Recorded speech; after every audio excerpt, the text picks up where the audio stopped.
Bab 4245, Asal-usul alam rahasia. Saat Qin Chen membantu naga leluhur primordial dan leluhur suci sungai darah menyerap kekuatan setingkat yang mulia surgawi, Heavenly Venerate, milik klan binatang ruang angkasa kuno. Ia juga duduk bersila, terus-menerus menyerap gelombang energi untuk memperkuat diri sembari memperoleh pemahaman tentang hukum ruang. Dalam hal hukum ruang, Qin Chen sudah dianggap berada di tingkat teratas di antara umat manusia. Namun, hukum ruang yang dimiliki oleh klan binatang ruang angkasa kuno tak diragukan lagi jauh lebih hebat. Saat ia menyerap energi mereka, ia memperoleh banyak wawasan baru. Gemuruh, kekuatan yang meluap-luap bergolak di dalam tubuh Qin Chen. Darah esensi dan vitalitas fisik klan binatang ruang angkasa kuno memberikan dorongan besar baginya, dan untaian energi ruang dengan cepat dilahap olehnya. Mereka bertiga bagaikan paus yang sedang meneguk air, dengan gencar menyerap seluruh energi di area sekitar. Sementara itu, saat mereka menyerap energi langit dan bumi, di hamparan kehampaan gelap di luar alam rahasia klan binatang ruang angkasa kuno. Apa itu? Sebuah bayangan hitam tiba-tiba muncul, menatap ke arah lokasi klan binatang ruang angkasa kuno yang berada jauh di sana. Fluktuasi ruang yang dahsyat merambat melalui kehampaan di tempat yang sebelumnya hanya berupa hamparan bintang yang sunyi dan sepi. Bukan hanya bayangan hitam ini, dari berbagai lokasi lain di dekatnya, aura yang mencekam muncul saat entitas-entitas lain mengalihkan pandangan mereka ke arah klan binatang ruang angkasa kuno dengan penuh keheranan. Itu adalah kehampaan tempat klan binatang ruang angkasa kuno berdiam. Apa sebenarnya yang sedang terjadi? Mungkinkah pertempuran telah pecah di dalam klan binatang ruang angkasa kuno? Mata para ahli kuat dari ras iblis yang mengintai di dekat sana memperlihatkan ekspresi keterkejutan yang luar biasa. Ini gawat, kita harus segera melaporkan hal ini kepada leluhur tua. Tanpa penundaan, pesan-pesan dikirimkan dengan cepat melalui berbagai saluran. Tentu saja, meskipun mereka telah mendeteksi keanehan di alam rahasia klan binatang ruang angkasa kuno, mereka tidak berani mendekatinya. Mereka hanya bisa tetap berada di kedalaman langit berbintang yang jauh, tidak berani bergerak sedikit pun. Di dalam alam rahasia klan binatang ruang angkasa kuno, Qin Chen dan yang lainnya masih terus menyerap energi dengan gencar. Sekitar 1 jam kemudian, Gu Jiang Tianzun dan yang lainnya membuka mata mereka. Apa yang sebenarnya terjadi? Bagaimana bisa sisa aura yang ditinggalkan oleh aksi meledakkan diri kelima Heavenly Venerate hebat itu lenyap begitu cepat? Mereka memandang sekeliling dengan takjub. Dalam keadaan normal, ketika seorang Heavenly Venerate gugur, dibutuhkan waktu setidaknya 10 hingga 15 hari agar aura di dalam tubuh mereka benar-benar sirna. Bahkan, hukum yang ditinggalkan oleh beberapa Heavenly Venerate yang kuat bisa tetap tertanam di kehampaan selama bertahun-tahun yang tak terhitung jumlahnya. Hanya kekuatan asal-usul origin, mereka yang lenyap dengan sangat cepat. Namun kini, hanya dalam waktu 2 jam, aura dari 5 ahli tingkat Heavenly Venerate dari klan binatang ruang angkasa kuno, yang sebelumnya telah meledakkan diri, hampir sepenuhnya lenyap. Bukan hanya energi sumber mereka yang sirna, tetapi kekuatan hukum, esensi vital, dan kekuatan fisik mereka juga telah hilang, bahkan tidak ada sedikit pun jejak aroma darah yang tertinggal di udara. Apakah binatang ruang angkasa kuno benar-benar begitu unik? Tidak jauh dari sana, Qin Chen membuka matanya, berpura-pura terkejut. Dia tidak punya pilihan. 2 orang tua itu, naga leluhur primordial dan leluhur suci sungai darah, adalah pemakan yang rakus. Dalam waktu singkat, mereka telah melahap setiap sisa energi. Karena Qin Chen tidak bisa dengan mudah mengungkapkan rahasia dunia kekacauan Chaos World yang dimilikinya, dia terpaksa ikut bermain peran dan berpura-pura tidak tahu apa-apa. Boom! Tepat saat itu, suara gemuruh yang dahsyat meledak dari pegunungan di bawah, mengguncang seluruh ruang dengan hebat. Qin Chen dan yang lainnya buru-buru melihat ke bawah dan menyaksikan pegunungan itu hancur serta meledak berkeping-keping, menyebabkan tatanan alam rahasia ini bergetar hebat. Apa yang sedang terjadi? Qin Chen dan yang lainnya menatap ke bawah dengan takjub. Mereka melihat Heavenly Venerate Senggong mengangkat aula harta karun tinggi-tinggi. Dari dalam aula itu, rantai-rantai melesat keluar, mengikat aura putih menyilaukan di ujungnya. Meskipun ukurannya kecil, aura putih itu memancarkan kehadiran yang mampu menekan seluruh kosmos. Ini adalah mata Qin Chen membelalak. Aura benda ini sangat mirip dengan jantung ruang angkasa, Heart of Space dari benua Tianwu. Apakah ini asal-usul alam rahasia klan binatang kuno ruang angkasa? Yang Mulia Gu Jiang dan yang lainnya berseru kaget. Asal-usul alam rahasia itu, Qin Chen seketika memahami benda apa itu. Kemungkinan besar, itu adalah esensi fundamental dari dunia di dalam sarang klan binatang kuno ruang angkasa. Sebuah benda yang setara dengan jantung ruang angkasa di benua Tianwu atau asal-usul Dao Surgawi. Di alam surga ras manusia, itu adalah inti dari ruang hampa yang dihuni oleh klan binatang kuno ruang angkasa. Apakah sang kepala aula berencana membawa pergi inti dari alam ruang hampa klan binatang kuno ruang angkasa itu? Qin Chen tertegun tak bisa berkata-kata. Ambil. Diiringi teriakan menggelegar dari Yang Mulia Senggong. Berkas cahaya purba itu seketika ditarik masuk ke dalam aula harta karun. Begitu benda itu lenyap, ruang hampa di alam tersebut mulai bergemuruh hebat, pegunungan runtuh, dan struktur ruang itu sendiri mulai hancur berkeping-keping. Ini adalah konsekuensi tak terelakkan saat asal-usul alam itu lenyap dan alam rahasia tersebut hancur.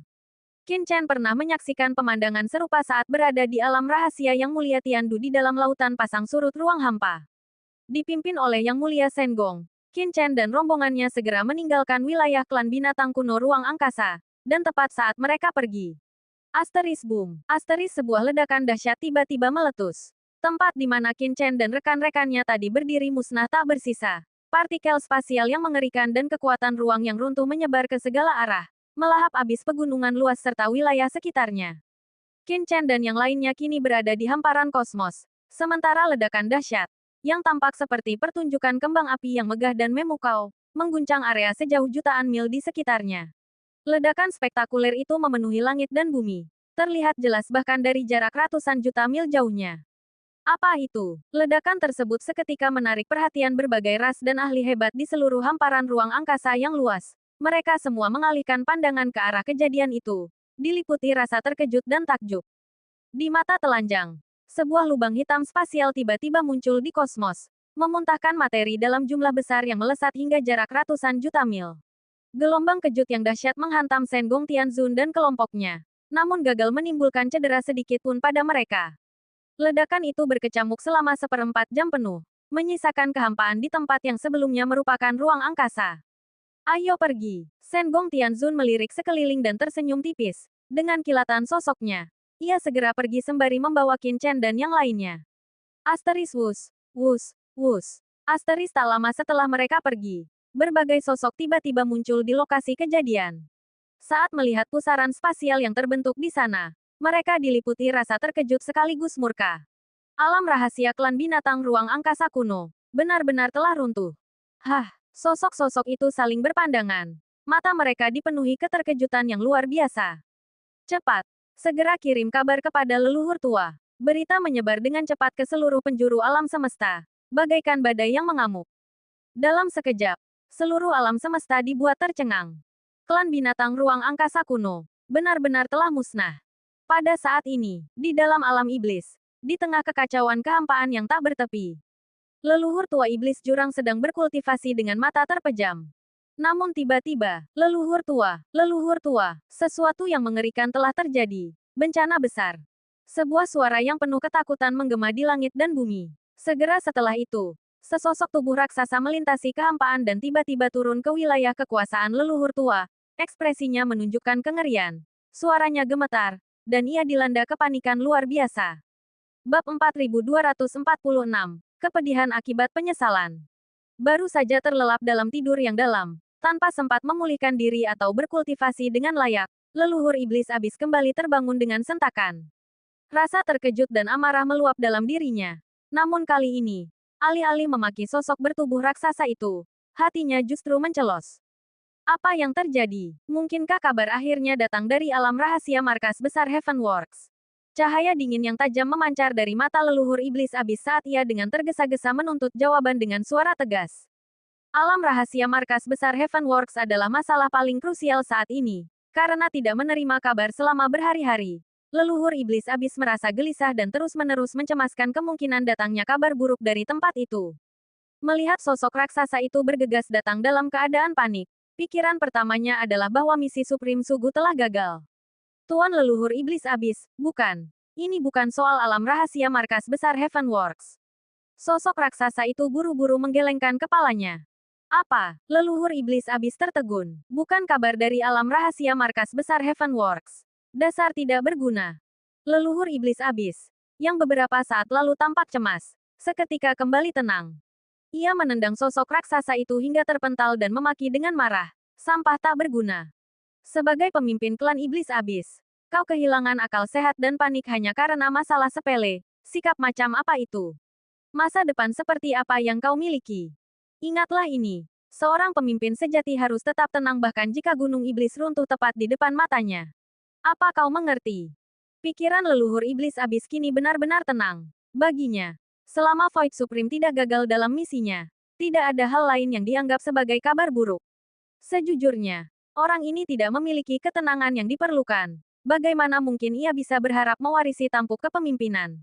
Penguasa iblis abis yang dulu jauh lebih hebat. Sayangnya, nasib sang penguasa tidak diketahui.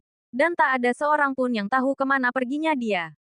Baik, leluhur. Melihat sang leluhur tetap tenang, rasa cemas sosok bertubuh raksasa itu pun mereda tanpa alasan yang jelas.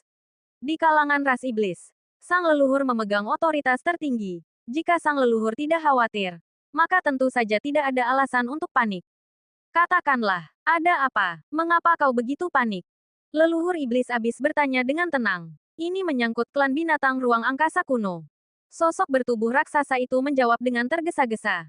Klan binatang ruang angkasa kuno. Perasaan tidak enak seketika muncul di hati leluhur iblis abis. Sebuah firasat tak terjelaskan yang menghantam jiwanya, membuat tubuhnya menegang tanpa sadar. Leluhur iblis abis berbicara dengan suara berat dan tegas. Apa yang terjadi pada klan binatang ruang angkasa kuno? Tadi, anggota klan kita yang berjaga di pinggiran wilayah klan binatang ruang angkasa kuno mengirimkan pesan. Tampaknya pertempuran besar telah pecah di dalam alam leluhur rahasia mereka, lapor sosok bertubuh raksasa itu. Bahkan sebelum dia selesai bicara, ekspresi leluhur iblis abis berubah drastis. Asteris boom, asteris energi iblis yang mengerikan melonjak ke angkasa. Seketika, seluruh lautan bintang iblis menjadi kacau balau saat aura dahsyat itu meledak keluar, mengguncang fondasi keabadian itu sendiri. Asteris bang, asteris sosok bertubuh raksasa itu terlempar akibat gelombang kejut tersebut. Sebelum dia sempat menstabilkan diri, leluhur iblis abis mencengkeramnya dan meraung. Pertempuran pecah di dalam klan binatang ruang angkasa kuno. Mengapa kau tidak segera mengatakannya? Bicara bertele-tele. Kau hanyalah sampah tak berguna. Apa gunanya kau ini? Leluhur iblis abis itu sedang diliputi amarah yang meluap-luap. Apa sebenarnya yang sedang terjadi di sini? Siapa yang telah menyusup ke wilayah klan binatang ruang angkasa kuno? Dan bagaimana keadaan klan itu saat ini? Supreme Sugu seharusnya tidak berada di sana saat ini. Sosok yang memegang kendali seharusnya adalah pemimpin klan mereka, Heavenly Venerate Sukong. Apa katanya? Leluhur iblis abis itu membentak. Dengan kecerdasannya yang tajam, ia segera menyadari bahwa insiden ini hampir pasti berkaitan dengan rencana Supreme Sugu untuk melancarkan serangan mendadak ke alam rahasia markas besar Heavenward. Hatinya mencelos karena cemas.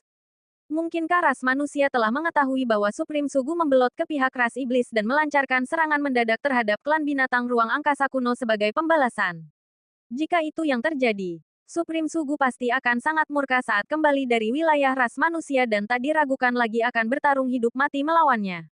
Sosok bertubuh raksasa itu berbicara dengan panik. Leluhur tua, aku juga tidak tahu. Apa maksudmu? Kau tidak tahu? Leluhur tua iblis abis itu hampir gila karena murka. Bukankah pasukan kita ditempatkan tepat di luar wilayah klan binatang ruang angkasa kuno? Aku sudah memberikan wewenang kepada mereka untuk menghubungi klan binatang ruang angkasa kuno. Mereka hanya perlu menjalin kontak dengan pemimpin klan Void, pemimpin binatang ruang angkasa kuno di dalam sana, dan mereka pasti akan mengetahui situasinya. Bagaimana mungkin mereka tidak tahu? Leluhur tua iblis abis itu merasa murka sekaligus cemas. Saat ini, hanya satu hal yang ada di pikirannya, menghentikan Supreme Void Ancient melancarkan serangan mendadak ke markas besar Heavenly World. Jika wilayah klan binatang ruang angkasa kuno benar-benar disergap oleh ras manusia, itu menjadi indikasi kuat bahwa manusia sudah mengetahui perihal aliansi antara binatang ruang angkasa kuno dan ras iblisnya. Jika Supreme Void Ancient memaksakan serangan mendadak ke alam rahasia markas besar Heavenly World, ia pasti akan menghadapi bahaya besar.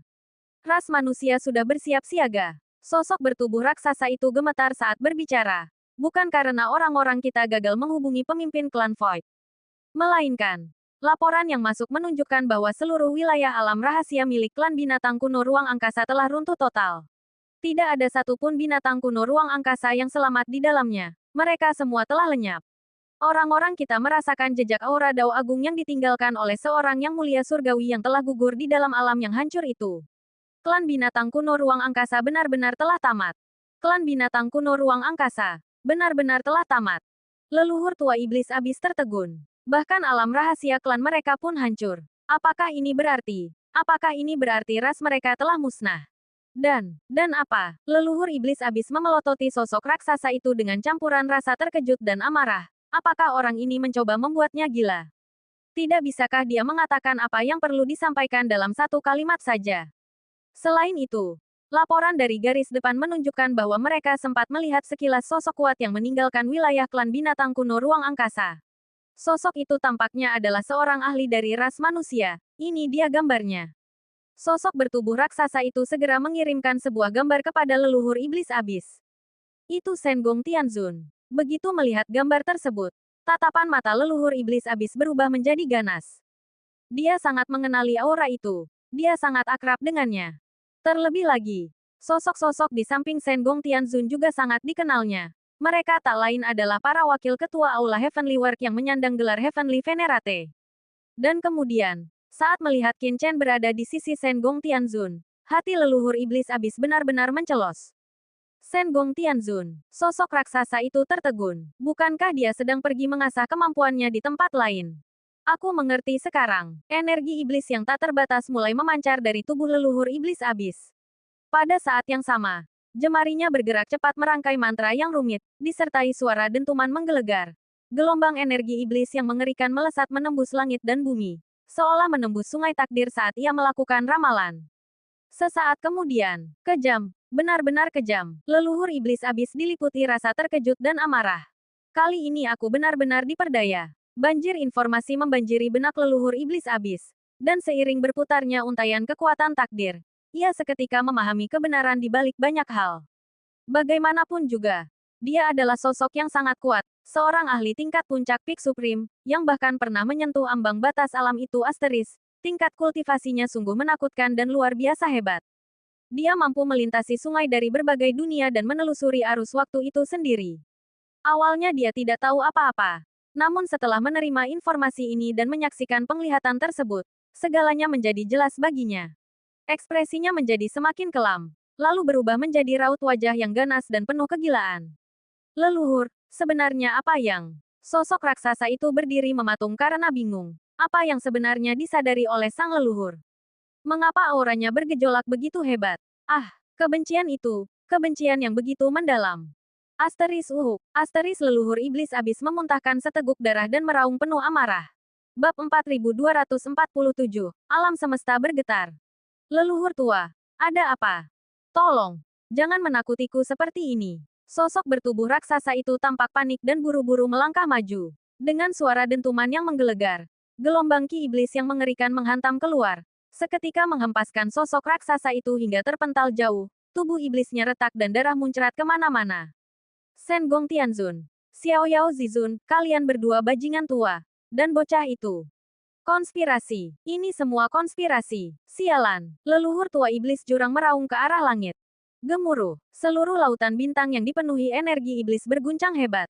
Pada saat ini, seluruh ras iblis tampak gempar. Ki iblis yang dahsyat meluap keluar bagaikan samudera luas. Di seluruh wilayah bintang ras iblis, aura-aura mengerikan bangkit satu demi satu. Semuanya memusatkan pandangan ke wilayah inti ras iblis ini. Apa yang telah terjadi pada leluhur tua iblis jurang? Sementara itu, jauh di dalam hamparan bintang ras iblis, dua sosok kuat sedang bersiaga di tengah lautan energi iblis yang pekat, menyerap kekuatan mengerikan yang terkandung di dalamnya. Tiba-tiba, saat merasakan aura yang menyapu seluruh lautan bintang energi iblis tersebut, kedua sosok itu serentak mengangkat kepala untuk menatap ke langit. Jadi, inikah leluhur tua ras iblis saat ini? Leluhur tua iblis jurang. Sebuah suara berat terdengar dari salah satu pria itu. Sosok yang tampak tampan namun kejam. Pria itu, dengan tatapan mata kelam dan tubuh yang diselimuti cahaya iblis, berbicara dengan suara rendah dan serius. Tuan leluhur iblis Rahu. Aura ini sangat mirip dengan yang kita rasakan datang dari kehampaan bintang di luar alam ini saat pertempuran segudang ras. Ini pasti milik leluhur tua iblis jurang dari klan iblis jurang. Pria ini tak lain adalah Molly, yang berhasil meloloskan diri dari pertempuran segudang ras. Di sampingnya berdiri Raja Iblis Api Merah. Sosok dengan keanggunan memikat.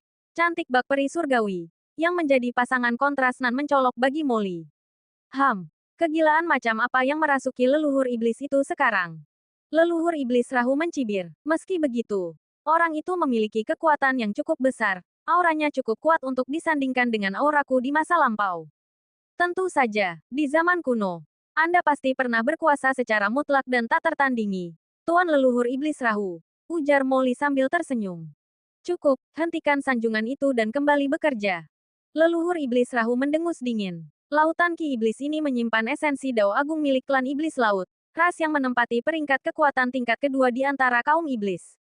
Begitu kita memutus akar Dao Agung mereka, kita akan mencaplok seluruh klan tersebut. Kekuatanku sendiri niscaya akan pulih sebagian, dan kalian berdua akan memperoleh kekuatan kaum Iblis Laut. Tatapan leluhur Iblis Rahu berubah tajam dan dingin. Dulu kita terlalu lemah, melahap klan Iblis tingkat 3 atau 4 hanyalah permainan anak-anak.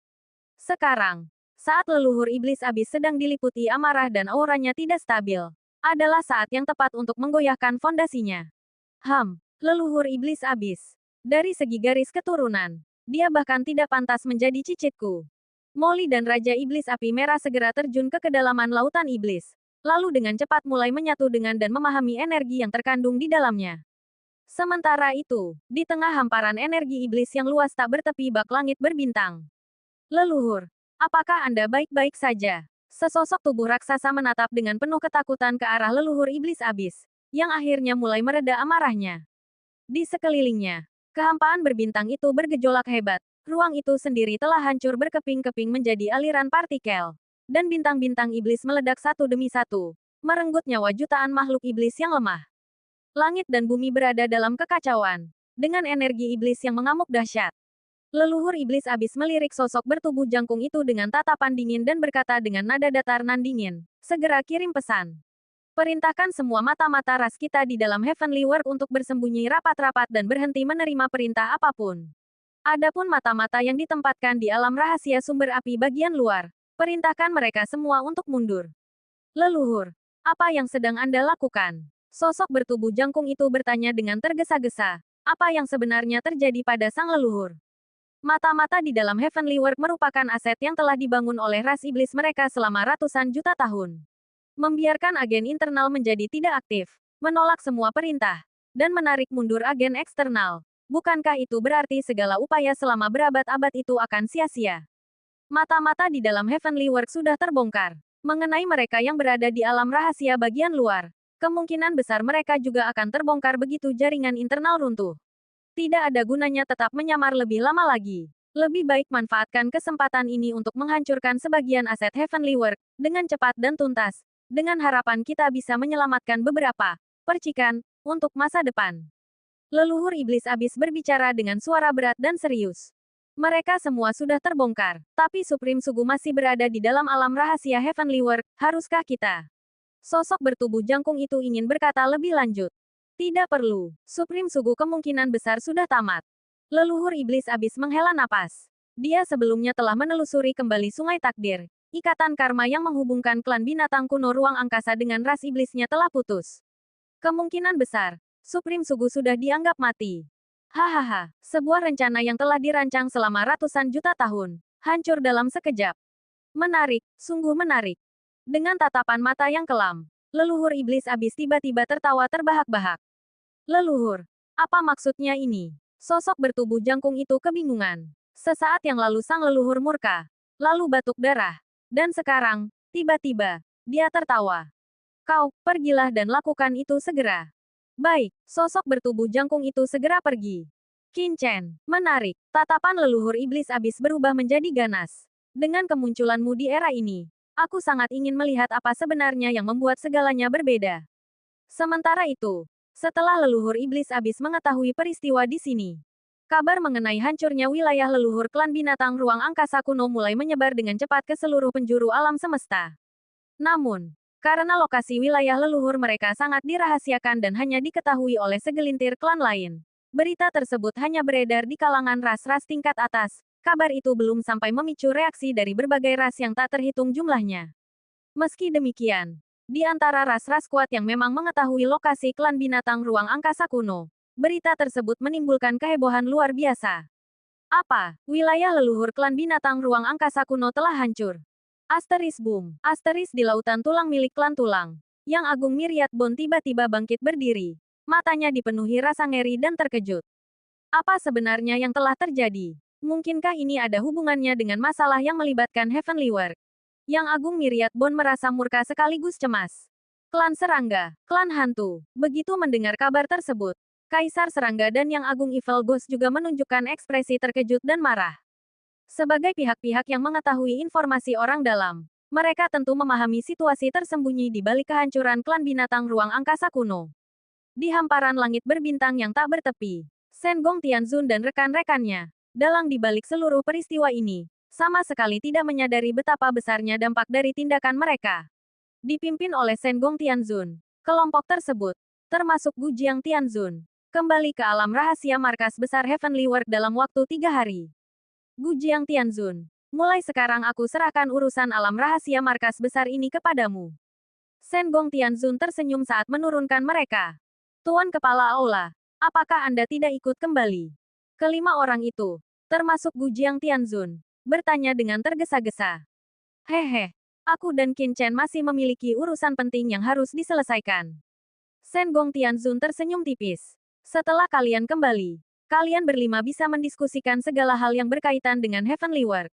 Untuk masalah-masalah krusial, cukup beritahu aku nanti. Mengenai penguncian wilayah rahasia markas besar, kalian boleh mencabutnya. Situasi kini telah stabil, jadi tidak perlu lagi Heavenly Work tetap tertutup rapat. Dimengerti, Gujiang Tianzun dan yang lainnya membungkuk hormat, lalu mengernyitkan dahi dan bertanya. Namun, jika penguncian dicabut dan masih ada mata-mata dari ras iblis, bukankah peristiwa yang terjadi di sini? Kekhawatiran mereka adalah potensi kebocoran informasi. Bab 4248, menuju klan kuno. Haha, Sengong Tianzun terkekeh pelan. Hal seperti ini mustahil disembunyikan selamanya. Ras iblis cepat atau lambat pasti akan mengetahuinya. Lagi pula, setelah pertempuran ini, aku ragu ras iblis akan berani mengirim siapapun ke Heavenly Work kita secara gegabah lagi. Selain itu, ini adalah rahasia bagi ras iblis. Selama kita tidak menyebarkannya sembarangan, mereka tentu tidak akan mengumumkannya sendiri. Jika kabar tersebar bahwa klan binatang ruang angkasa kuno telah membelot ke ras iblis namun kemudian musnah total, hal itu hanya akan membuat ras iblis kehilangan muka dan sangat merusak reputasi mereka di mata berbagai ras. Leluhur iblis abis adalah orang yang cerdas. Tentu saja, dia tidak akan melakukan hal seperti itu. Namun, kau harus memperingatkan orang-orang kita sendiri di Heavenly Work agar tidak membiarkan detail kejadian di alam rahasia markas besar tersebar terlalu mudah. Mengenai hal-hal lain, seperti fakta bahwa Heavenly Work telah mendapatkan penjabat kepala aula yang baru, kita tentu bisa membiarkannya tersebar begitu saja. Sengong Tianzun terkekeh. Qin Chen menatap Sengong Tianzun dengan ekspresi aneh. Dia merasa pria itu sedang merencanakan sesuatu yang licik. Dia hanyalah bagian dari generasi muda. Namun Sengong Tianzun justru mendorongnya menjadi pusat perhatian. Setelah memberikan beberapa instruksi lagi, Sengong Tianzun berbalik dan pergi bersama Qin Chen. Gujiang Tianzun dan yang lainnya tak lama kemudian juga menuju ke alam rahasia markas besar. Di dalam aula harta karun, Sengong Tianzun membawa Qin Chen pergi meninggalkan alam rahasia markas besar Heavenly Work. Tuan Sengong, kemana kita akan pergi selanjutnya? Qin Chen bertanya. Matanya berkilat penuh antisipasi. Heh, aku tahu persis apa yang kau pikirkan. Karena kau telah memenuhi persyaratanku, aku akan membawamu ke klan kuno selanjutnya. Namun, setelah kita mengunjungi klan kuno dan menyelesaikan masalah terkait keluarga Ji, ada satu hal lagi yang perlu kau lakukan. Qin Chen bertanya dengan bingung. Apa itu? Heh, tidak perlu terburu-buru. Kau akan mengetahuinya saat waktunya tiba. Itu bukan hal yang buruk, justru sebaliknya. Itu adalah kesempatan luar biasa. Baik bagimu maupun bagi teman-teman di sekitarmu. Sengong Tianzun tersenyum lembut, meski pandangannya tertuju ke kejauhan kosmos. Pakai acara main rahasia-rahasiaan segala. Ya, Qin Chen bergumam pelan. Sengong Tianzun tersenyum. Sebagai penjabat kepala aula paviliun karya surgawi, kau harus mampu memenangkan rasa hormat melalui penguasaanmu dalam seni pemurnian artefak. Perjalanan menuju klan kuno akan memakan waktu beberapa hari. Jadi aku akan memanfaatkan waktu ini untuk menguji kemahiranmu dalam bidang tersebut. Ekspresi aneh muncul di wajah Qin Chen. Apakah beberapa hari benar-benar cukup? Sebelum keraguannya sempat mengendap sepenuhnya, Sengong Tianzun telah membawanya ke sebuah ruang hampa tersembunyi jauh di dalam aula harta karun. Asteris wus. Asteris. Aura waktu mengalir di ruang hampa ini. Qin Chen bisa merasakan dengan jelas bahwa laju waktu di sini berbeda dengan dunia luar. Hukum waktu. Qin Chen terperangah. Hal itu sangat mirip dengan percepatan waktu di dalam dunia kekacauan miliknya sendiri. Benar. Ini melibatkan hukum waktu. Saat aula harta karun ini pertama kali ditempa, jejak asal-usul waktu telah disuntikkan ke dalamnya. Terlebih lagi, setelah ditempa oleh sungai waktu selama berabad-abad, tempat ini memiliki kekuatan waktu. Saat didorong hingga batas maksimalnya, ia mampu mempercepat waktu hingga 10.000 kali lipat. 10.000 kali lipat. Qin Chen terkesiap. Menghabiskan waktu 1 tahun di dalamnya setara dengan 10.000 tahun di dunia luar. Itu sungguh luar biasa hebat. Bahkan setelah dunia kekacauan miliknya mengalami penciptaan langit dan bumi, dunia itu hanya menawarkan percepatan 100 kali lipat. Selain itu, Qin Chen bisa merasakan dengan jelas bahwa kekuatan waktu di dalamnya mulai menipis dan membutuhkan pengisian ulang dari sungai waktu. Sengong Tianzun tersenyum tipis. Sebenarnya, angka 10.000 kali lipat itu hanya berlaku bagi mereka yang berada di bawah tingkat venerable. Semakin tinggi basis kultivasi seseorang, semakin besar energi yang dibutuhkan untuk mempercepat waktu. Dengan kita berdua di sini sekarang, percepatan 100 kali lipat adalah batas maksimal yang bisa kucapai. Qin Chen menghela napas lega. Percepatan 100 kali lipat itu lumayan bagus, tidak jauh berbeda dengan dunia kekacauan Chaos World miliknya sendiri, terutama mengingat hal itu ditenagai langsung oleh Sengong Tianzun. Dilihat dari sudut pandang itu, dunia kekacauan miliknya sebenarnya lebih mengesankan. Kau memiliki asal-usul waktu Origin of Time. Jika kau berhasil menguasai hukum waktu, mempercepat waktu tidak akan sulit bagimu. Kau bahkan bisa melampaui kemampuan aula harta karun ini. Lagi pula, aula harta karun ini hanya memuat sedikit jejak asal-usul waktu yang dihimpun dari langit dan bumi. Sedangkan kau memiliki asal-usul waktu yang sesungguhnya. Satu-satunya kendala adalah bahwa percepatan waktu membutuhkan ruang khusus. Tidak sembarang artefak bisa melakukannya. Ujar Sengong Tianzun. Aku akan mencari artefak semacam itu jika ada kesempatan. Harta karun yang mampu menampung dunia kecil sangatlah langka dan pastinya tidak mudah didapatkan. Dimengerti. Qin Chen mengangguk namun tidak berkata apa-apa lagi. Apa kau pikir aku akan begitu saja mengungkapkan bahwa aku memiliki dunia kekacauan?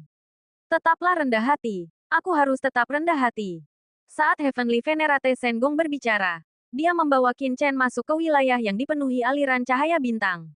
Namun, sebelum mereka sempat memulai, terdengar suara geraman rendah yang samar bergema dari kedalaman hamparan bintang di kejauhan.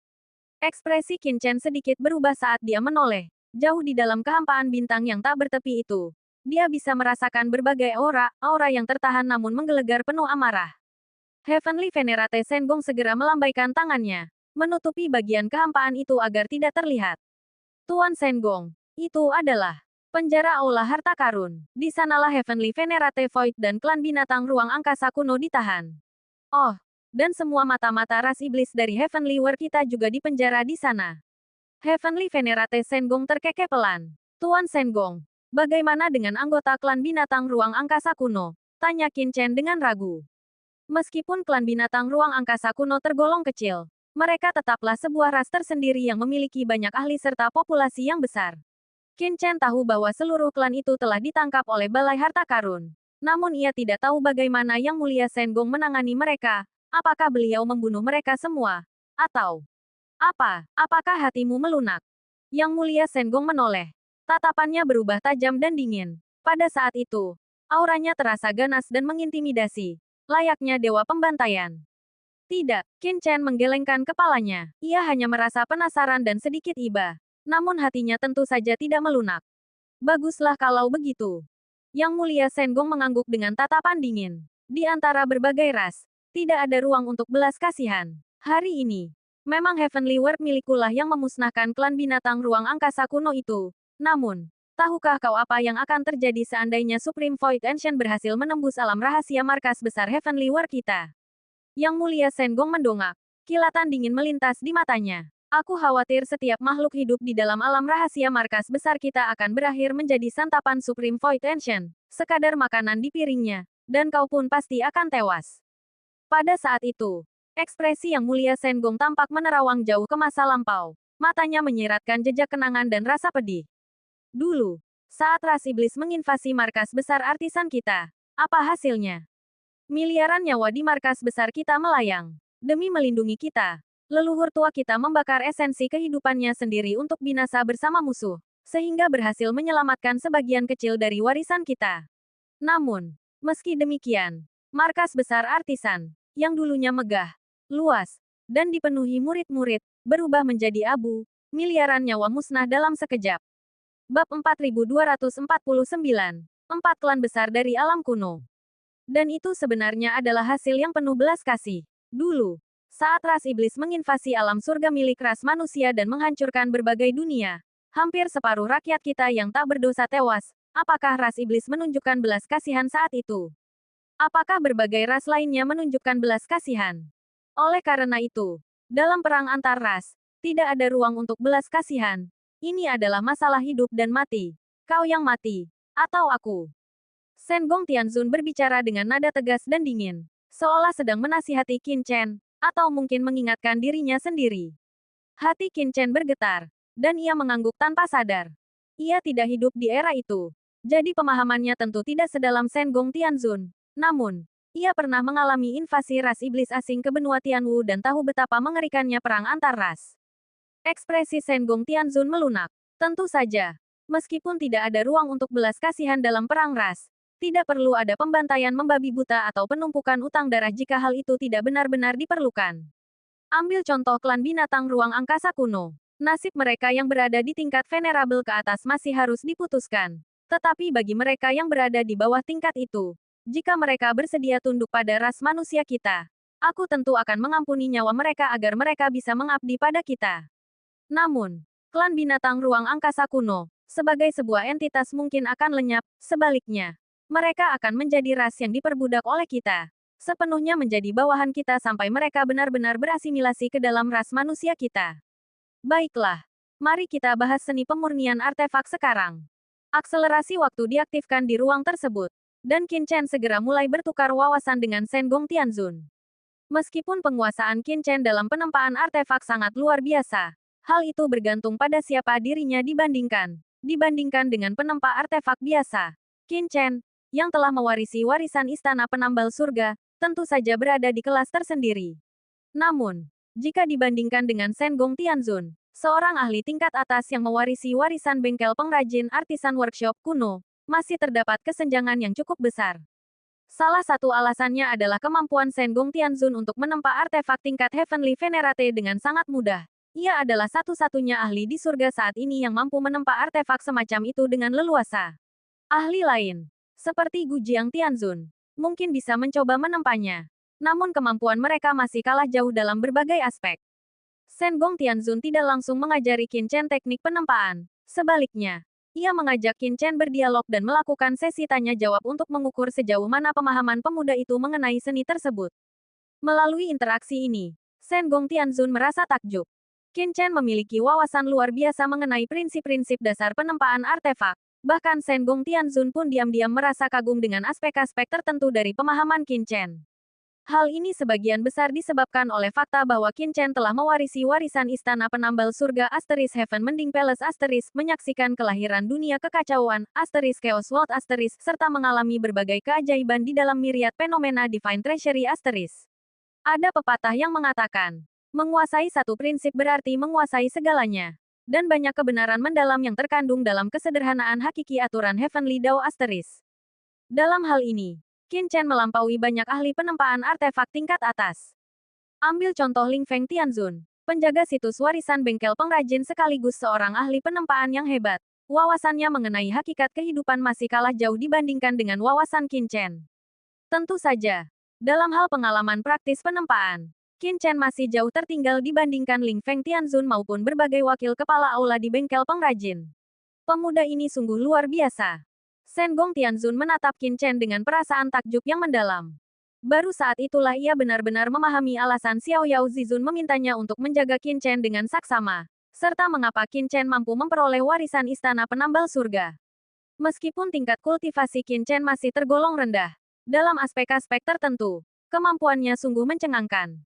Setiap orang memiliki pemahaman tersendiri mengenai Dao Agung pemurnian artefak. Awalnya aku berniat memberikan bimbingan. Namun kini aku menyadari bahwa tidak banyak lagi yang bisa kuajarkan kepadamu dalam hal ini.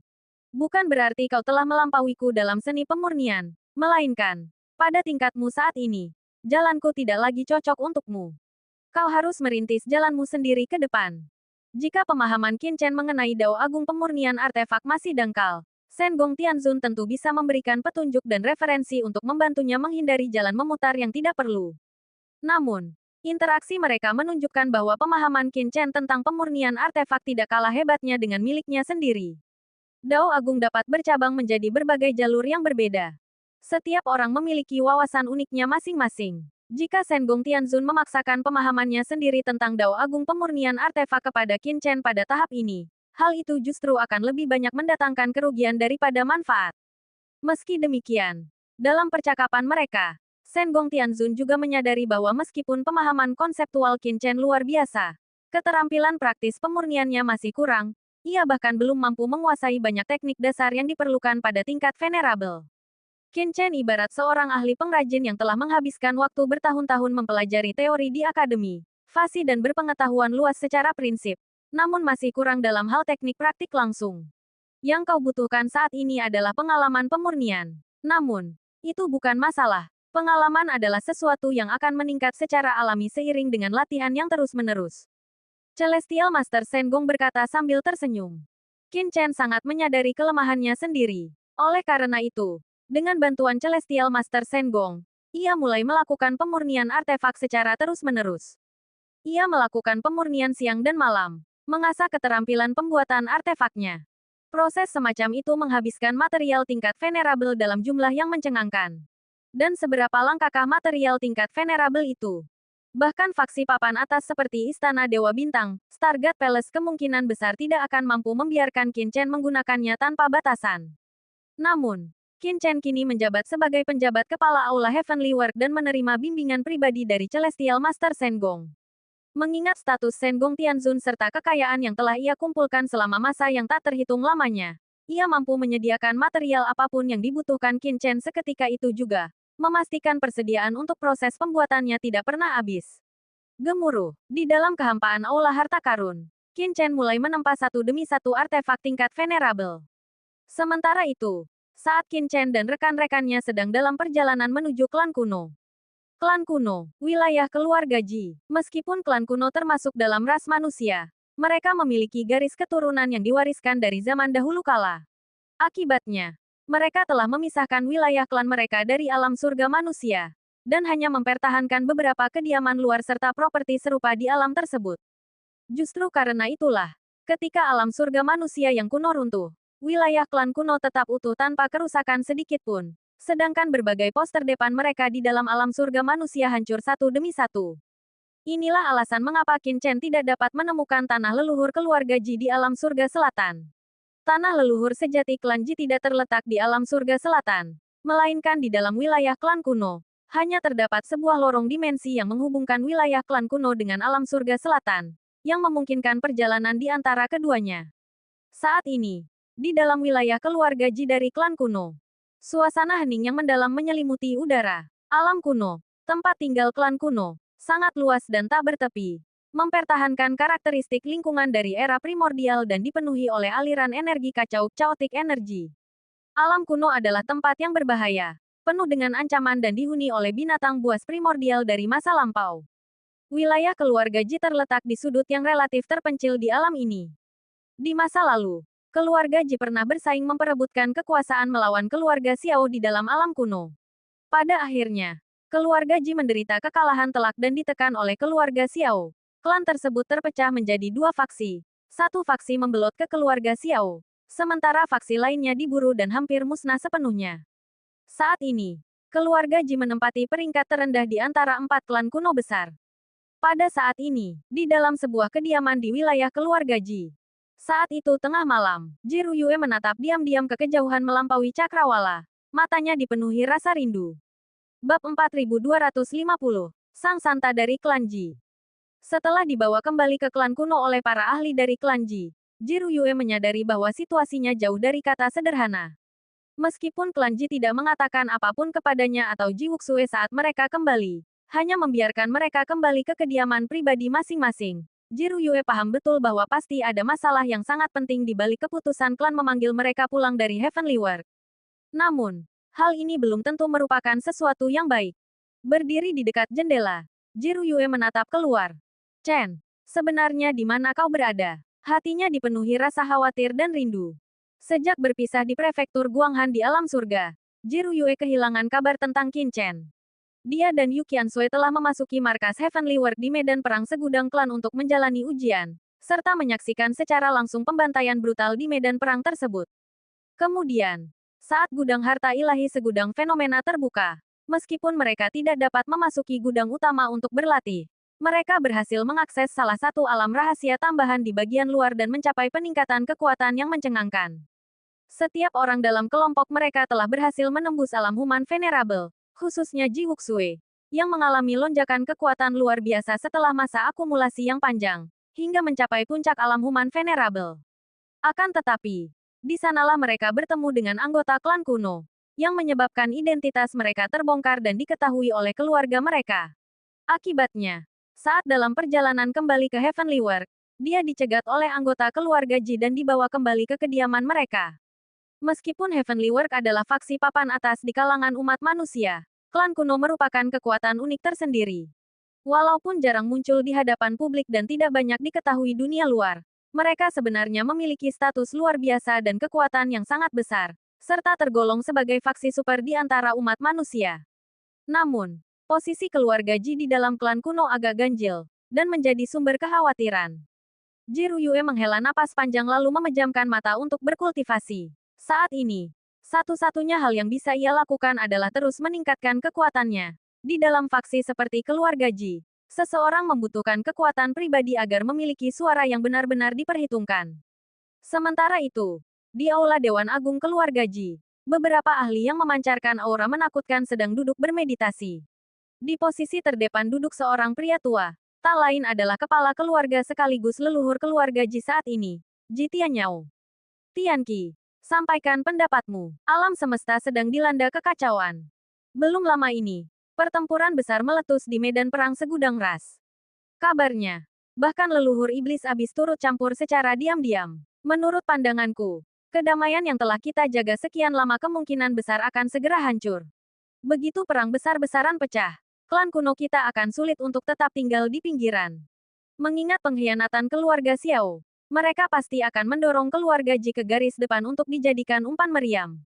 Tatapan Ji Tianyao berubah tajam dan dingin. Ia mendengus dingin, dan aura keras yang menusuk tulang memancar dari tubuhnya. Meskipun keluarga Ji masih menjadi salah satu dari 4 klan besar di antara klan kuno, perang di masa lalu telah melucuti pengaruh nyata mereka di wilayah klan. Saat ini, keluarga Xiao memegang kekuasaan mutlak. Keluarga Ji hanya bisa bertahan hidup dengan cara bergantung pada keluarga Xiao. Ji Tianqi, kepala keluarga Ji saat ini, duduk tepat di bawah posisi Ji Tianyao. Ia berbicara dengan suara berat dan serius, leluhur. Meskipun keluarga Ji telah tunduk pada keluarga Xiao selama bertahun-tahun, kami terus berupaya meningkatkan diri dan melepaskan diri dari kendali mereka. Keluarga Xiao menyadari niat kami. Itulah sebabnya mereka baru-baru ini mengajukan tuntutan yang disengaja. Mereka ingin gadis suci kita menikah dengan kepala keluarga mereka sebagai selir ke-18. Gadis suci kita memiliki status yang begitu mulia. Bagaimana mungkin ia menjadi selir bagi orang tua bangka dari keluarga Xiao itu? Gadis suci keluarga Ji saat ini adalah Ji Xinyi, putri Ji Tianqi sekaligus talenta paling luar biasa di keluarga tersebut. Bagaimanapun juga, aku sama sekali tidak akan membiarkan Xinyi menikah dan masuk ke dalam keluarga Xiao. Kalian semua tahu bahwa dia adalah talenta paling luar biasa di keluarga kita. Dia telah mencapai puncak ranah human venerable asteris. Terlebih lagi, dia masih muda dan memiliki garis keturunan tertinggi keluarga kita.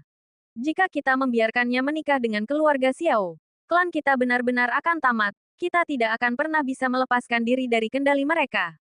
Ji Tianqi berbicara dengan nada dingin dan tegas. Para tetua lain di dekatnya mengangguk setuju. Xinyi memang talenta terhebat di klan Ji kita. Dia membawa garis keturunan kuno klan kita. Jika dia menikah dengan klan Xiao, klan kita akan benar-benar hancur. Namun, jika kita menolak membiarkan Xinyi menikah dengan klan Xiao, kita akan menghadapi bencana. Klan Xiao pasti akan murka dan bertindak melawan kita. Hasrat mereka untuk melahap semua klan kuno dan berkuasa mutlak semakin kuat dari hari ke hari. Aku khawatir klan kita akan menjadi ayam yang disembelih untuk memperingatkan monyet-monyet lainnya target pertama yang mereka serang. Seorang tetua lainnya menghela napas. Ji Tianqi berbicara dengan suara berat dan serius. Bukankah solusinya sederhana? Klan Xiao menginginkan seorang saintes. Bukan. Bukan berarti klan kita kekurangan wanita lain. Xinyi mungkin adalah saintes saat ini. Tetapi itu tidak berarti dia harus memegang posisi itu selamanya. Aku mengusulkan untuk mencabut status saintes dari Xinyi dan memberikannya kepada orang lain. Mencabut gelar saintes darinya. Para tetua lain menoleh. Sorot mata mereka berkilat. Bahkan jika kita mencabut gelar Xinyi, tetap harus ada seseorang yang menikah dengan klan Xiao. Jika tidak, mereka tidak akan membiarkan masalah ini begitu saja. Heh. Kurasa ketua klan Tianqi pasti sudah menentukan kandidatnya.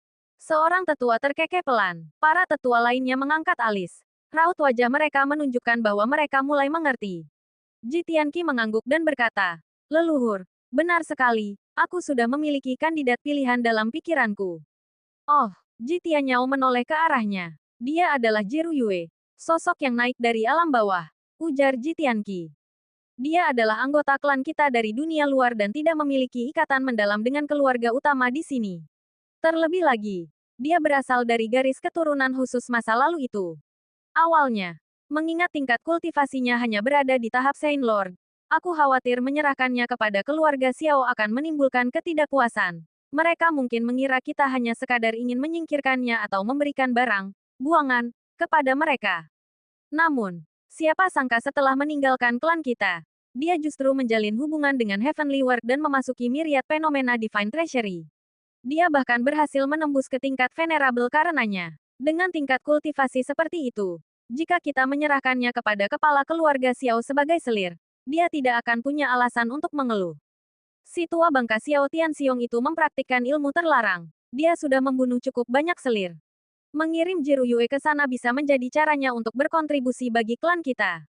Lagi pula, seseorang tidak bisa terus-menerus menggunakan sumber daya klan tanpa memberikan imbalan apapun sebagai gantinya. Ji Tianqi berbicara dengan nada dingin dan keras. Leluhur, hal itu sama sekali tidak boleh dilakukan. Saat itu, seorang tetua klan Ji buru-buru angkat bicara. Bagaimanapun juga, Jiru Yue tetaplah anggota klan Ji kita. Melakukan hal ini kemungkinan besar akan melukai hati anggota klan lainnya. Terlebih lagi, Ji Wuxue kini sudah mencapai puncak human venerable. Meskipun dia baru bergabung dengan klan kita selama 300 tahun lebih sedikit, dia memiliki bakat luar biasa. Bahkan ada kemungkinan dia bisa naik ke tingkat heavenly venerable di masa depan. Tetua Ji Tiandao. Meskipun bakat Ji Wuxue memang luar biasa, dia tetaplah orang luar, bagaimana mungkin dia lebih penting daripada Ji Xinyi. Lagi pula, cabang keluarga itulah yang menjerumuskan klan Ji kita ke dalam situasi sulit ini saat mereka memperebutkan kekuasaan di masa lalu. Apa salahnya jika mereka memberikan kontribusi bagi klan sekarang? Itu sudah menjadi kewajiban mereka. Benar sekali. Seandainya cabang keluarga itu tidak mencoba menantang dominasi klan Xiao saat itu, klan Ji kita tidak akan pernah jatuh ke dalam situasi sulit seperti ini. Para tetua klan Ji mencibir satu demi satu. Bab 4251. Pertemuan klan Ji. Kalian semua, Ji Tiandao menatap kelompok itu. Hatinya berkobar karena amarah. Apa-apaan pembicaraan soal cabang ini atau cabang itu. Dulu, saat kita memperebutkan kekuasaan tertinggi di alam kuno dan bersaing melawan keluarga Xiao, keputusan itu diambil oleh seluruh klan Ji. Kemudian, setelah kita kalah, cabang satunya lagi, demi memastikan kelangsungan hidup klan, sengaja mengusulkan agar kita dibagi menjadi dua faksi. Mereka meminta faksi akulah yang membantai mereka, semata-mata untuk mengalihkan perhatian dan kebencian keluarga Xiao dari kita, sehingga garis keturunan kita tetap terjaga dan darah klan bisa terus berlanjut. Namun kenyataannya, justru faksi akulah yang paling bersikeras untuk menyerang keluarga Xiao sejak awal. Demi kelangsungan hidup klan, kita membantu keluarga Xiao membantai cabang itu, hingga hampir memusnahkan mereka sepenuhnya. Sekarang, setelah hanya 2 orang dari mereka yang berhasil selamat dan meneruskan garis keturunan, bagaimana mungkin kita tega bertindak serendah itu dengan menyerahkan mereka kepada keluarga Xiao? Semuanya, apakah kalian masih memiliki hati nurani? Ji Tiandao berteriak dengan geram. Kurang ajar. Ji Tiandao, Omong kosong macam apa yang kau bicarakan? Tutup mulutmu. Seketika, ekspresi semua orang berubah. Dan mereka balas berteriak dengan marah. Hal ini pada dasarnya merupakan rahasia di dalam keluarga Ji. Generasi muda keluarga Ji saat ini, dan juga klan-klan besar lainnya di alam kuno, hanya tahu bahwa keluarga mereka pernah terpecah menjadi dua. Mereka percaya bahwa cabang satunya lagi didorong oleh ambisi dan merupakan penyebab penderitaan keluarga Ji saat ini. Namun, yang tidak mereka ketahui adalah bahwa justru cabang merekalah yang memicu tindakan tersebut. Sementara cabang satunya lagi secara sukarela mengorbankan diri semata-mata demi memastikan garis keturunan keluarga Ji tetap bertahan. Jika kebenaran ini sampai bocor, keluarga Ji pasti akan menghadapi pembalasan dari keluarga Xiao dan kembali terjerumus ke dalam krisis. Tetua Ji Tiandao, tindakanmu menengahi dan mengalokasikan sumber daya saat Ji Wuxue dan Ji Ruyue pertama kali bergabung dengan keluarga kita adalah satu hal. Namun kau tidak boleh lagi menyinggung masalah yang satu itu. Jika tidak, jangan salahkan aturan klan yang bertindak tanpa ampun. Ji Tianqi berbicara dengan nada dingin dan tegas. Leluhur, Ji Tiandao menatap ke arah Ji Tianyao. Tiandao, jagalah ucapanmu. Masalah itu tidak boleh dibahas lagi. Nada bicara Ji Tianyao sama dinginnya. Hao, Ji Tiandao menghela napas dan duduk kembali. Raut wajahnya menyiratkan kesedihan. Menjadi seperti apakah keluarga Ji saat ini? Leluhur.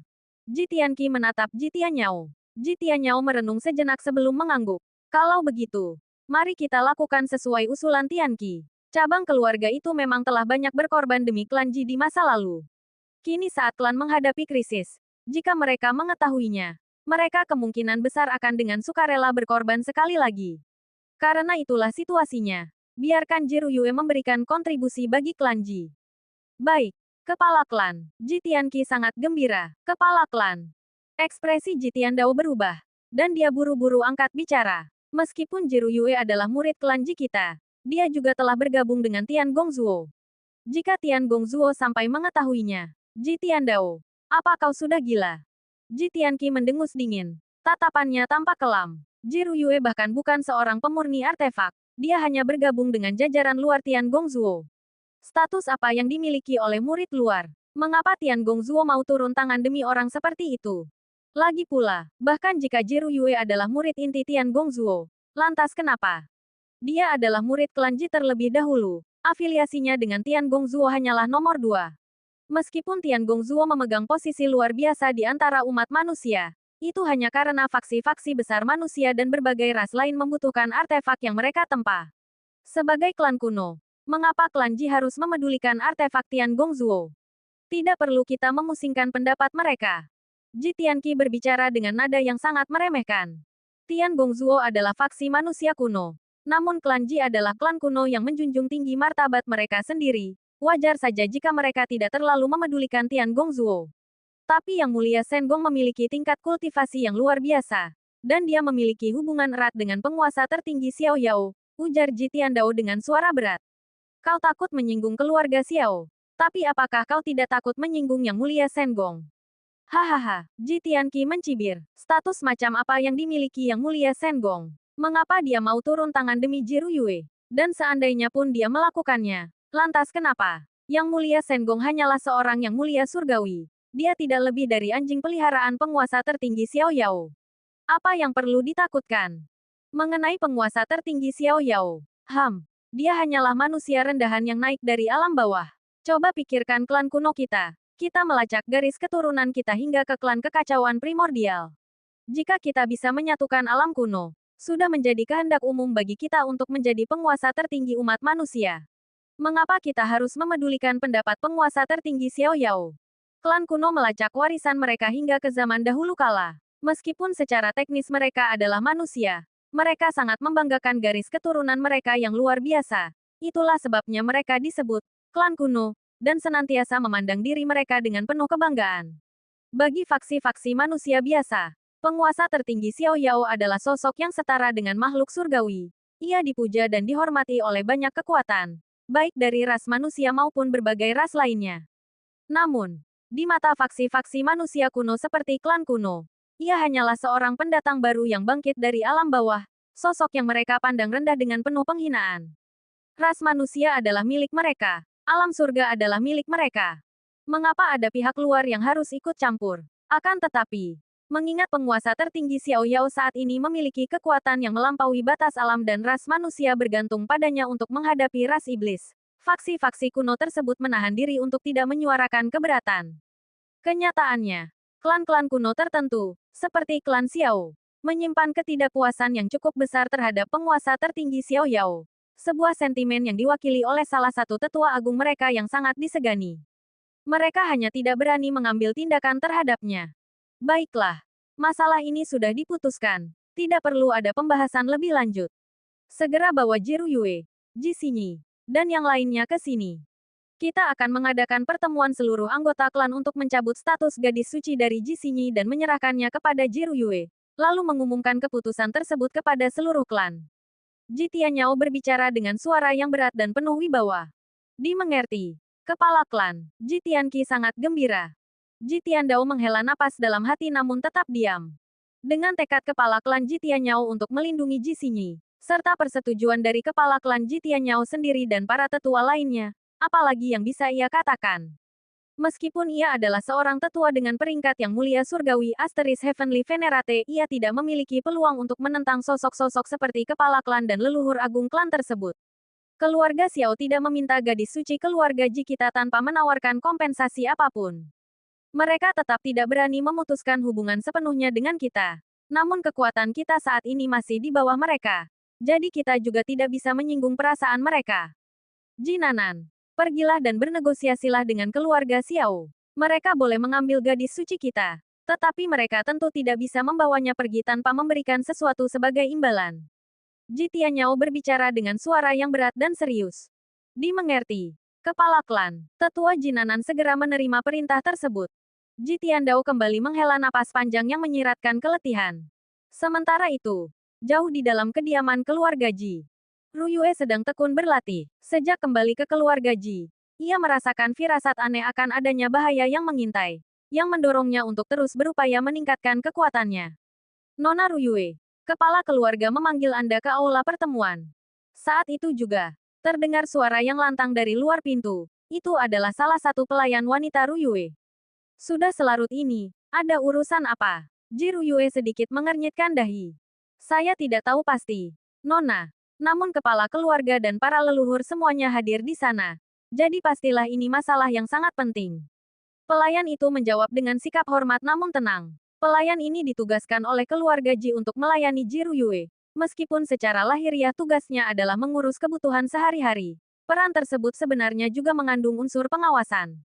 Meski tidak mengetahui apa masalahnya, Ji Ru Yue bangkit berdiri dan melangkah keluar. Bab 4252, menunjuk sang saintes. Aula pertemuan utama keluarga Ji. Ji Tianqi, kepala keluarga Ji, duduk di bagian depan aula. Di kedua sisinya terdapat dua baris kursi yang diduduki oleh 6 sosok parubaya. Semuanya adalah tetua tingkat atas keluarga Ji. Sementara itu, para murid keluarga Ji berdatangan satu demi satu. Mereka yang diizinkan memasuki aula pertemuan ini bukanlah sosok sembarangan. Setidaknya mereka berstatus venerable, kalangan elit keluarga Ji. Begitu Ji Ru Yue melangkah masuk ke dalam aula, ia merasakan banyak tatapan tertuju padanya. Tatapan-tatapan itu menyiratkan berbagai makna, membuatnya merasakan sedikit getaran kewaspadaan. Pertemuan ini tampaknya bukan pertanda baik. Saat ia masuk, seseorang mengarahkannya untuk berdiri di tengah aula. Kewaspadaan Ji Ru Yue semakin meningkat. Sebenarnya, bagaimana statusnya di dalam keluarga Ji? Ia mengetahuinya lebih baik daripada siapapun. Alasan ia dipanggil Nona Muda, bukan hanya karena bakatnya yang luar biasa, tetapi juga karena landasan yang telah dibangun oleh Ji Wuxue di dalam keluarga tersebut selama 300 tahun terakhir. Namun, pada akhirnya, ia hanyalah seorang murid dari luar. Dengan hak atau jasa apa ia berdiri di tengah aula, dikelilingi oleh begitu banyak tokoh kuat keluarga Ji. Ru Yue, majulah. Seorang tetua dengan rambut dan janggut yang mulai memutih berbicara dari kursi kehormatan di depan aula. Matanya memancarkan kekaguman saat menatap Ji Ru Yue. Ru Yue, leluhur memanggilmu. Mengapa kau belum melangkah maju untuk memberikan penghormatan? Ji Tianqi mendengus dingin. Ji Ru Yue memberikan penghormatan kepada leluhur. Ji Ru Yue segera melangkah maju. Napasnya tertahan sejenak karena terkejut. Ternyata sosok itu adalah leluhur keluarga Ji. Beredar kabar bahwa kepala keluarga saat ini Ji Tianqi telah mencapai tahap akhir Heavenly Venerate dengan kekuatan yang luar biasa. Namun, leluhur tua Ji Tianyao berada jauh di atasnya. Ia adalah sosok terkuat dalam keluarga Ji yang paling berpeluang mencapai ranah Supreme Asteris. Berdasarkan informasi yang ia kumpulkan, kekuatan leluhur tua itu setara dengan tokoh seperti Heavenly Venerate Sengong dari organisasi Heavenly Work Asteris. Ia adalah sosok puncak di antara para Heavenly Venerate, yang berdiri tepat di ambang pintu menuju ranah Supreme Asteris. Meskipun Ji Ruyue telah berhasil menembus ranah Human Venerate, keberadaannya terasa tidak berarti di hadapan Ji Tianyao. Pemanggilan oleh leluhur tua itu tidak membuatnya merasa senang. Sebaliknya, ia justru merasa cemas. Mengapa leluhur tua memanggilnya secara tiba-tiba seperti ini? Apakah karena ia telah mencapai ranah Venerate, dan leluhur tua menghargai bakatnya sebagai bintang baru keluarga Ji? Tidak. Itu mustahil. Setelah bertahun-tahun hidup di alam surga Asteris Heaven Realm, Ji Ruyue bukan lagi gadis naif seperti dulu. Ia sangat paham bahwa meskipun bakatnya luar biasa dan menarik perhatian leluhur tua, pengakuan semacam itu biasanya hanya akan berujung pada pertemuan pribadi. Hal itu tentu tidak akan melibatkan pertemuan seperti ini, di mana tidak hanya para tetua Heavenly Venerate tingkat atas yang hadir, tetapi juga banyak Earth Venerate tingkat menengah yang turut berkumpul. Sambil menyampaikan salam hormat, Ji Ruyue mengedarkan pandangannya ke sekeliling. Ia mencari sosok kakek buyutnya, Ji Wuxue, mengingat pemahaman mendalam pria itu tentang keluarga Ji. Mungkin ia bisa memberikan petunjuk atau bimbingan. Namun, setelah cukup lama mencari diam-diam tanpa melihat sosok Ji Wuxue, hatinya terasa mencelos. Ji Wuxue, sosok kuat yang berada di puncak ranah Human Venerate dan jenius papan atas klan Ji, serta pilar bagi generasi penerus, ternyata tidak hadir. Di dalam aula pertemuan agung, Ji Ruyue tetap waspada, sementara Ji Tianyao menatapnya dengan penuh kekaguman. Luar biasa, sungguh luar biasa. Dia layak disebut sebagai jenius teratas klan Ji kita. Memiliki kecerdasan cemerlang sekaligus bakat alami yang tiada taraf. Ji Tianyao mau tak mau merasa kagum dalam hati. Berdiri di sana, Ji Ruyue tampak bagaikan permata yang memukau milik klan Ji. Dari segi penampilan, ia memancarkan pesona layaknya bulan purnama yang terang. Sekilas pandang saja sudah memperlihatkan aura kemurnian dan kelembutan. Terlebih lagi, ia berdiri tegak dengan wibawa yang luar biasa, penuh ketenangan dan keanggunan. Sama sekali tidak kalah dibandingkan Ji Xinyi, putri Ji Tianqi yang juga merupakan saintes wanita suci klan saat ini. Sayang sekali, Ji Tianyao menghela napas dalam hati. Ia tahu betul kisahnya. Saat pertama kali tiba di klan Ji, Ji Ruyue hanyalah seorang Earth Saint, santo bumi tingkat rendah. Namun, hanya dalam waktu 1 dekade lebih sedikit, ia telah berhasil mencapai tingkat venerable, yang mulia. Zaman benar-benar telah berubah. Bakat seperti itu tampaknya bahkan melampaui bakat Ji Wuxue, sebuah kekuatan yang tidak bisa dipandang sebelah mata. Jika keadaan memungkinkan, Ji Tianyao tentu ingin terus membina kemampuannya. Ia kemungkinan besar tidak akan kesulitan mencapai ranah Heavenly Venerable, yang mulia surgawi, di masa depan. Sehingga klan akan memiliki sosok ahli tingkat atas. Namun sayang, bagi klan Ji saat ini, bahkan seorang Heavenly Venerable pun tidak mampu mengubah situasi mereka yang genting. Di bawah tekanan hebat klan Xiao, mereka hanya bisa berjuang untuk bertahan hidup dan menghindari konflik dengan segala cara, termasuk dengan menyerahkan Ji Ruyue. Ayah, leluhur, tepat saat itu, terdengar suara yang jernih dan merdu. Lalu seorang wanita dengan pembawaan yang memikat melangkah keluar dari kerumunan. Begitu melihatnya, para murid keluarga Ji yang hadir segera membungkuk hormat. Oh, jadi, saudari Ruyue juga ada di sini. Begitu tiba, wanita itu melirik ke arah Ji Ruyue. Sebersit rasa tidak senang melintas di matanya, dan ia mendengus dingin. Wanita ini adalah Ji Xinyi, putri dari pemimpin klan, Ji Tianqi, sekaligus saintes keluarga Ji saat ini. Ji Xinyi adalah jenius nomor 1 di keluarga Ji. Saat Ji Ruyue baru saja tiba, Xinyi sebenarnya memperlakukannya dengan cukup baik, bahkan sempat memberikan bimbingan kepadanya. Namun, seiring dengan terus meningkatnya kekuatan Ji Ruyue dan semakin jelasnya bakat luar biasa yang dimilikinya, sikap ramah Ji Xinyi pun lenyap, digantikan oleh rasa dengki yang kian membesar. Sikap permusuhannya semakin menjadi-jadi setelah Ji Ruyue, yang notabene orang luar, mulai menarik perhatian banyak talenta muda dari keluarga Ji. Di matanya, Asteris dialah jenius nomor 1 keluarga Ji. Ji Ruyue hanyalah orang luar, namun berani-beraninya mencoba merebut gelar tersebut. Haha, Xinyi, kau sudah di sini. Bagus, berdirilah di samping dulu untuk saat ini. Leluhur memiliki hal penting untuk diumumkan hari ini. Ji Tianqi berkata sembari tersenyum. Ji Xinyi segera menepi. Baiklah, karena sebagian besar anggota klan Ji telah berkumpul di sini. Aku memiliki hal penting untuk diumumkan hari ini. Ji Tianyao menyapu pandangannya ke arah kerumunan. Ji Xinyi telah lama mengemban tugas sebagai saintes wanita suci klan Ji. Ia meraih posisi ini berkat bakat luar biasa yang ditunjukkannya sejak muda, yang melambangkan masa depan klan kita. Di dalam klan Ji, posisi Saint pria suci dan saintes memiliki kedudukan yang sangat vital. Mereka memegang status istimewa dan, tentu saja, memikul tanggung jawab yang istimewa pula.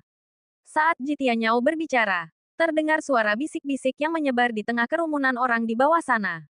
Asteris mengapa leluhur tua tiba-tiba membahas soal saintes? Asteris. Beberapa anggota petinggi yang hadir sudah mendengar rumor mengenai klan Xiao. Hati mereka mencelos saat bertanya-tanya apakah hal yang mereka dengar itu benar adanya. Ji Tianyao melanjutkan. Akan tetapi, selama bertahun-tahun yang tak terhitung jumlahnya, sosok Sein dan saintes klan selalu berasal dari faksi-faksi yang berada di bawah komando langsung kita. Hal ini sangat membatasi perkembangan klan Ji. Oleh karena itu, setelah melalui pertimbangan matang, kami telah mengambil keputusan. Tianqi, selaku pemimpin klan, silakan sampaikan pengumuman ini. Baik. Leluhur tua, Ji Tianqi bangkit berdiri.